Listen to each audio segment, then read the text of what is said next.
All right, thank you everybody for joining us today. We're going to be pretty quick on this one. It's not too long. We'll be going into just some different common mistakes we see from time to time with AT&T employees and how they could potentially affect your 401k plan. The retirement group, we've been working with AT&T folks for close to 30 years or so. My name's Wesley Boudreau, one of the senior financial advisors here with the retirement group, now part of Wealth Enhancement Group. I'll elaborate on that a little bit later in the presentation. But we're going to go through just kind of some 5 common mistakes. Doesn't mean that that's going to be every mistake we've seen, because like I said, over 30 years we've seen a lot of them. But ultimately, our job is to kind of help you understand your plans, not just the 401k, but the pension plan, healthcare, retirement, medical benefits, things like that as well, and help you transition into retirement and understand what your planning needs may be. So let's jump into some of the different mistakes that we tend to see. Like I said, this is not the only ones. This is kind of the top 5 that we tend to see time and time again. And we'll elaborate on each of these one by one. But one of the issues is making sure you take advantage of that company match. We'll give you what those figures are here in just a moment. Making sure you don't take any early withdrawals, so you could potentially trigger that 10% penalty. There are some exceptions to that rule. If you are new to AT&T or if you've worked other jobs, you want to make sure you understand what your options are with your old 401k plans as well. And then also, we don't see it as much with AT&T, but in some cases there are individuals that may over concentrate their company stock. Excuse me. And then also failing to rebalance or monitor your portfolio. And that's another aspect where we can kind of step in and help you with that as well if you do need that assistance. So getting into that first one, we talked about missing out on the company match. This is first and foremost one of the easiest, simplest ones to take advantage of. Even if it's kind of tough for you to make contributions to your 401k, you want to at least try and get that 6% minimum in there, because if you put that 6%, then AT&T is going to match you 80% of that. So it's going to add to about 4.8%. So almost 5%. You put in 6, they put in almost 5. They put in 4.8. So you're over that 10% mark at that level.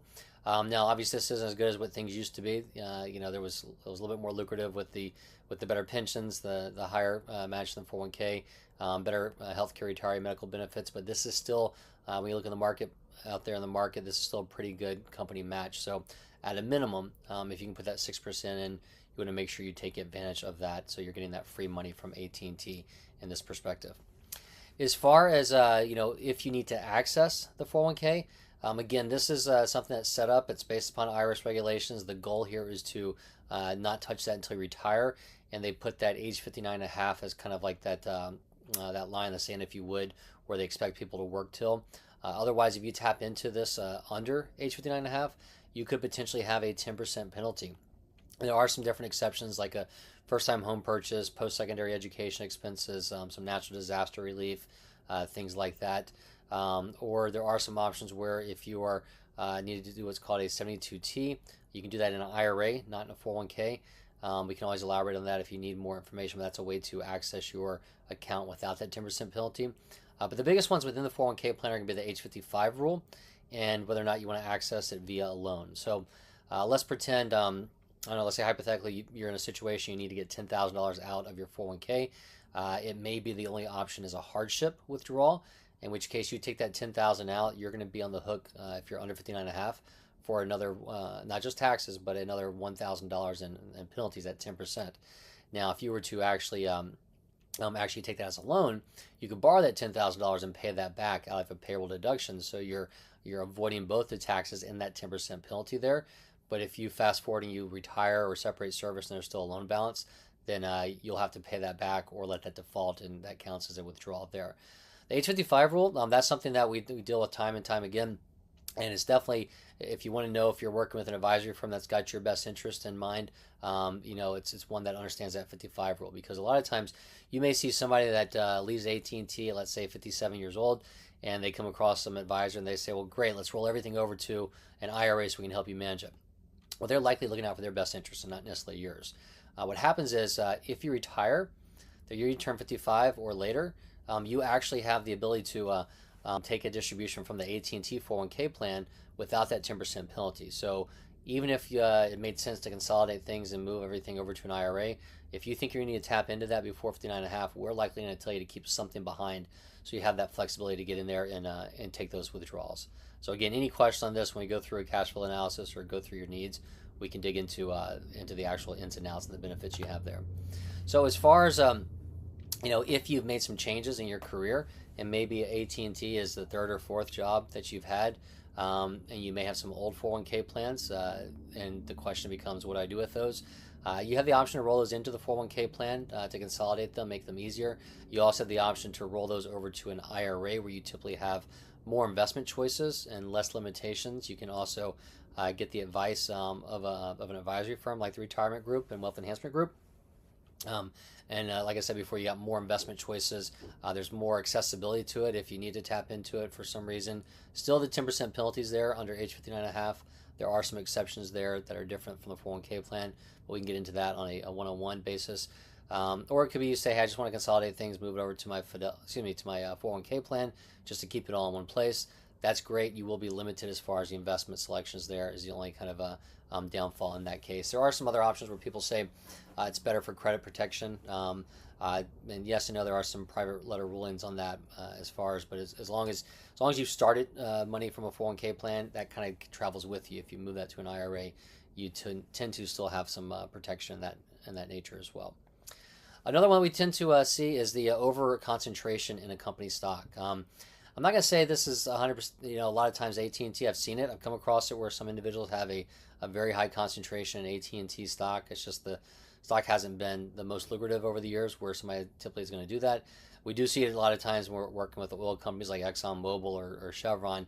A lot of times those individuals may have a lot of company stock. And what happens there, if you got 50% or 100% of your portfolio in that one stock, you're going to live or die by that. So when you got fluctuations, you're going to see those major fluctuations. So that concentration risk, typically we and most every other advisor you talk to is going to recommend not to have more than 5 to 10% in one single company.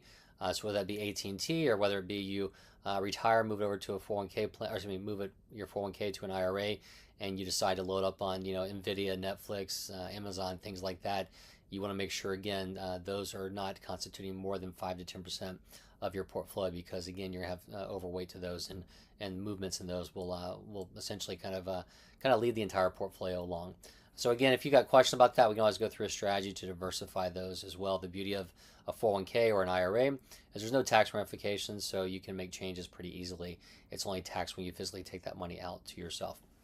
Another one that we see is just to set it, forget it. There are some age-based funds which are good because they will actually kind of semi-change over time for you.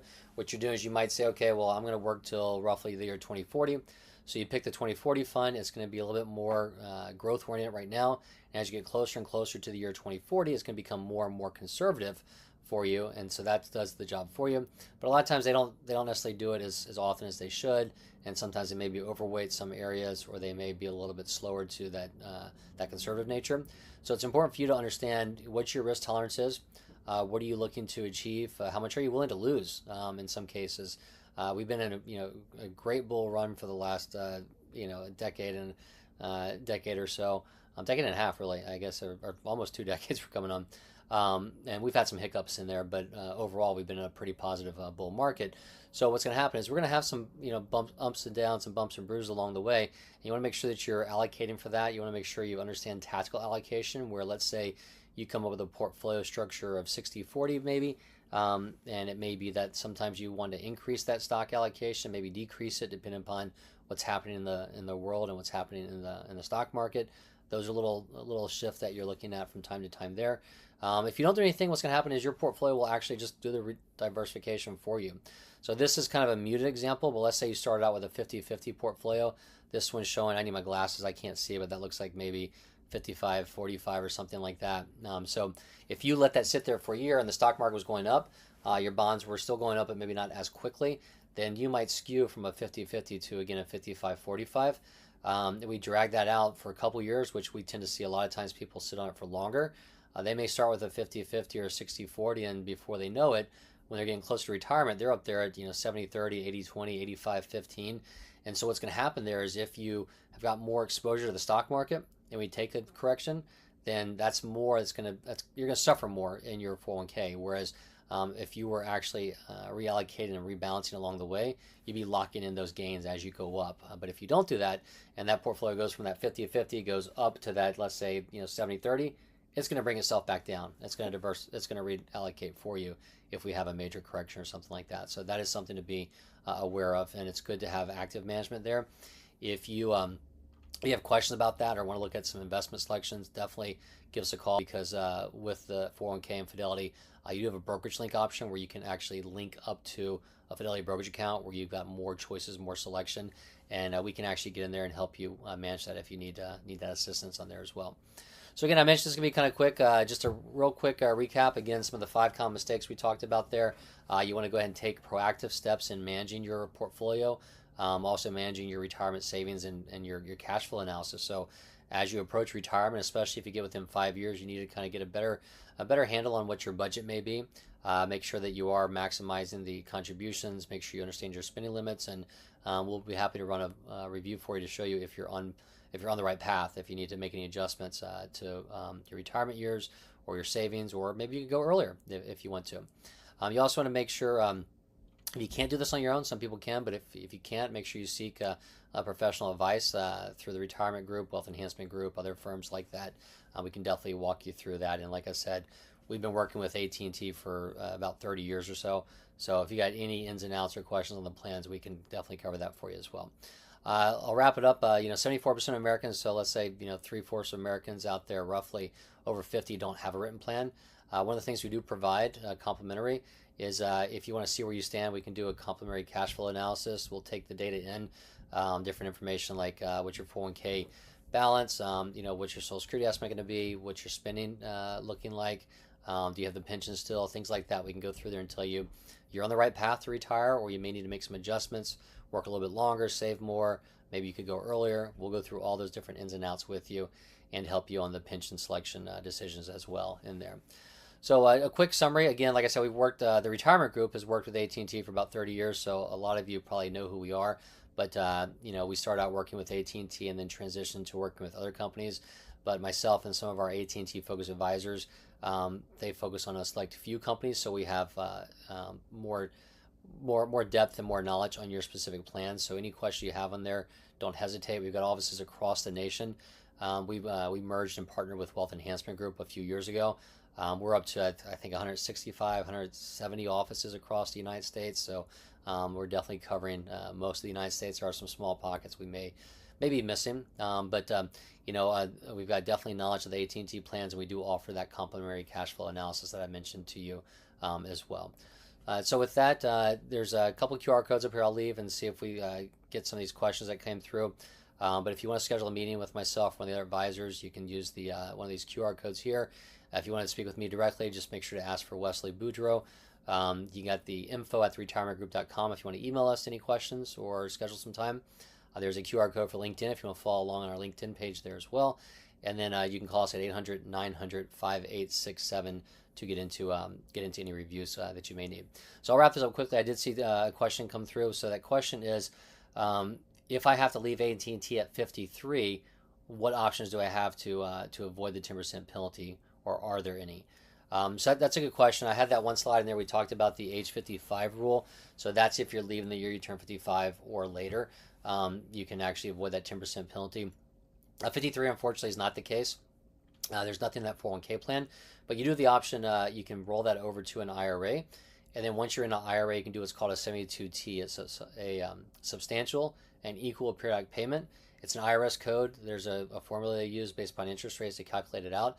But if you're 53, for instance, what happens is you have to agree to a specific payment plan, if you would, or a distribution strategy for either 5 years or until 59 and a half, whichever is longer. So if you're 53, it would be the longer one. It would be that 6.5 years. You have to stick to that.